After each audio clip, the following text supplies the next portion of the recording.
In a recent and highly publicized meeting at the White House, Ukrainian President Volodymyr Zelensky found himself at odds with U.S. President Donald Trump and Vice President J.D. Vance.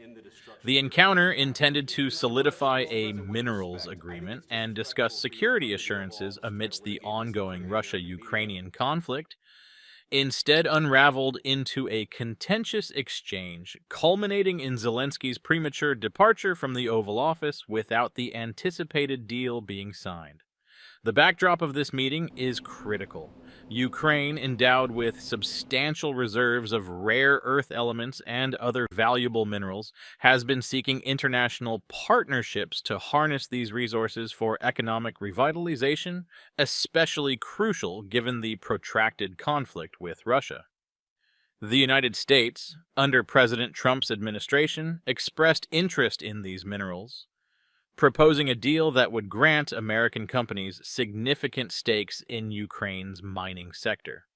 This arrangement was perceived as a means for the U.S. to recoup some of the financial aid provided to Ukraine during its struggle against Russian aggression. However, the proposed agreement was not without controversy.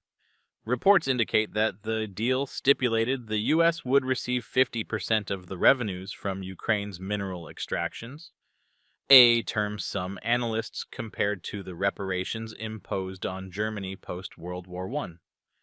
Notably, the draft lacked explicit security guarantees for Ukraine, a critical omission for a nation embroiled in ongoing conflict. President Zelensky, cognizant of his country's precarious position, sought assurances that any economic partnership would be accompanied by commitments to Ukraine's sovereignty and security. The meeting's tone shifted dramatically when Vice President Vance criticized Zelensky for purportedly campaigning against U.S. interests, referencing a non-campaign-related visit Zelensky made to an ammunition plant in Pennsylvania. Zelensky, defending his nation's stance, highlighted past breaches of ceasefires by Russia, questioning the efficacy of diplomacy without robust security frameworks. This defense was met with accusations from President Trump, who alleged that Ukraine was gambling with World War III and displaying a lack of gratitude for U.S. support. You're not in a good position. You don't have the cards right now.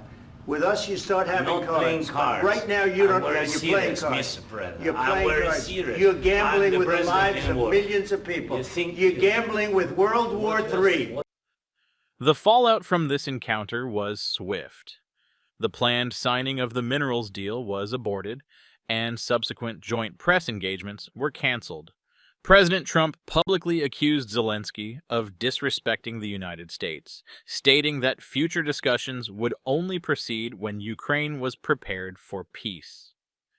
In response, Zelensky expressed gratitude towards the American populace, but maintained that Ukraine had acted appropriately, suggesting that some matters were best resolved away from media scrutiny. International reactions varied.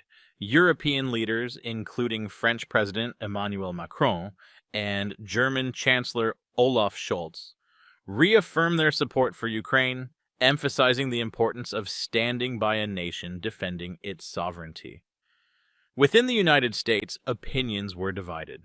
Some officials echoed the administration's sentiments, criticizing Zelensky's approach, while others, including members of the Democratic Party, condemned President Trump's handling of the situation, cautioning that such public disputes could undermine the long-standing alliance between the U.S. and Ukraine.